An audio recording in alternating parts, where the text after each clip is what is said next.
అదే RTV app వార్తల్ని క్షణాల్లో చదివే అవకాశం ఉంటుంది. ఒక న్యూస్ పేపర్, ఒక టెలివిజన్ ఛానల్ మీ చేతుల్లో ఎప్పుడూ ఉంటాయి. రాజకీయాలలో విమర్శ, ప్రతి విమర్శ అనేది ఖచ్చితంగా ఉంటుంది. అది ఆ పార్టీ సిద్ధాంతము, ఆ పార్టీ హక్కు.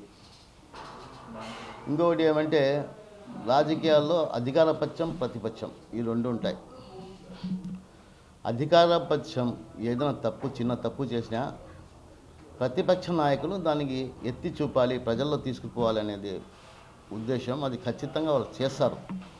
ఏ పార్టీ అయినా, ఇటు టీడీపీ కానీ, బీజేపీ కానీ, ఏ పార్టీ అయినా అధికార పక్షాన్ని వాళ్ళు చేసే తప్పుల్ని ప్రజల్లో తీసుకొచ్చేందుకు ఒక వేదికగా సోషల్ మీడియా కానీ, మీడియా మిత్రులు కానీ ఎంచుకుంటారు. ఇక్కడ మన రాష్ట్రంలో అన్ని రాష్ట్రాలలో డాక్టర్ అంబేద్కర్, బాబాసాహెబ్ అంబేద్కర్ రాజ్యాంగం ఇస్తే కేవలం మన రాష్ట్రంలో మాత్రం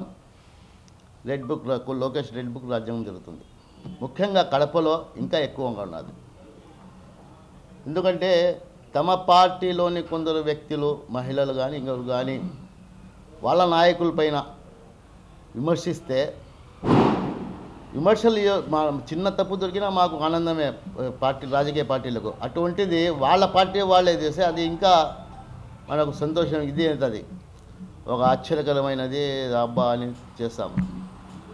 ఈరోజు మన కడప పట్టణంలో ఫస్ట్ ఎమ్మెల్యే గారు ఎమ్మెల్యే అయితేనే కొద్ది రోజుల్లోనే ఒక వీధిలో కొట్లాడుకున్నారు.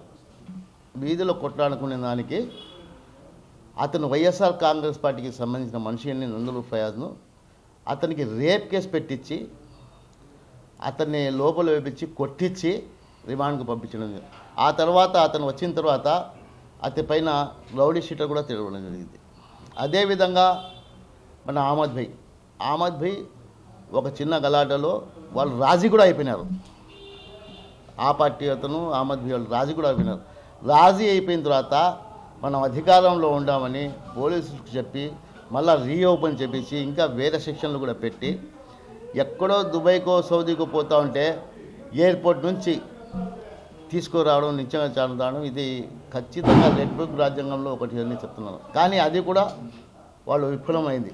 ఎందుకంటే ఆల్రెడీ రాజీ అయినారు, కోర్టులో ఉన్నది, కోర్టు కొట్టేసింది. ఆ తర్వాత మన పక్కన జయచంద్రారెడ్డి గారు ఉన్నారు. ఒక ప్రెస్ మీట్లో సురేష్ అన్న గారికి అనుకూలంగా మాట్లాడినందుకు ఆ రెండో రోజే కార్పొరేషన్కి చెందిన రూములను ముందు పక్క అది పబ్లిక్ కానీ దారికి కానీ ఎక్కడ అడ్డంగా లేదు. అది పగలగొట్టి వీళ్ళ 2 రూమ్లు 3 రూమ్లు అది కూడా పగలగొట్టడం కదా, ఆ షాపులన్నీ పగలగొట్టడం జరిగింది. ఇది ఎంతవరకు న్యాయము?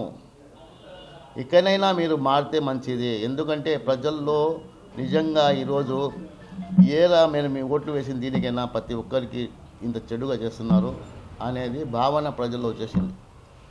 ఖచ్చితంగా ఇదంతా మేము ప్రజల్లో తీసుకుపోతాం. ప్రజలు కూడా తెలుసు. ఇప్పుడు ఇంకో మాట, ఈ మధ్య వాసు గారు కానీ, శాసనసభ్యులు కానీ మున్సిపల్ ఎన్నికల్లో వైఎస్ఆర్ కాంగ్రెస్ పార్టీ వాళ్ళు వస్తే తరిమి కొట్టండి అని చెప్పాను. ఇది ఎంతవరకు సబబు? ఒక పార్టీ నాయకులు వస్తే వాళ్ళు తరిమి కొట్టడం అని చెప్పడం మంచిదే? ప్రజలకు తెలుసు ఎవరిని తరిమి కొట్టాలనో, ఎవరిని ఓటు వేయాలనో ప్రజలకు తెలుసు. అయినా ఒక రాజకీయ నాయకుడు, శాసనసభ్యులు, పార్టీ జిల్లా అధ్యక్షుడు ఈ మాట చెప్పవచ్చా లేదా అనేది నేను అడుగుతున్నాను వాళ్ళకి. ఇటువంటి చాలా సంఘటనలు ఉన్నాయి. దయచేసి పోలీసు వాళ్ళు కూడా ఈ అక్రమ కేసులు పెట్టొద్దు. మీ అధికార పక్షం పార్టీ వారితో కలిసి, ఎందుకంటే మనకు బిడ్డలు ఉన్నారు. రేపు కావాలని పెట్టిస్తే అది ఖచ్చితంగా వాళ్ళకు తగులుతుంది. దయచేసి పోలీసు వాళ్ళకు కూడా ఇదే విజ్ఞప్తి చేస్తున్నాము. భవిష్యత్తులో ఈ రాబోయే మున్సిపల్ ఎన్నికల్లోనే ప్రజలు ఎవరిని తరమాలా, ఎవరికి వేటు వేయాలా అనేది తీర్పు ఇస్తారు. అప్పటి వరకు టీడీపీ వాళ్ళు ఇటువంటి రాజకీయ కక్షతో కేసులు పెట్టవద్దని మనవి చేసుకుంటున్నాం. మరిన్ని వీడియోస్ కోసం ఛానల్ ని సబ్స్క్రైబ్ చేయండి, లేటెస్ట్ అప్డేట్స్ కోసం వాట్సాప్ ఛానల్ ని ఫాలో చేయండి అండ్ లింక్ డిస్క్రిప్షన్ లో ఉంది.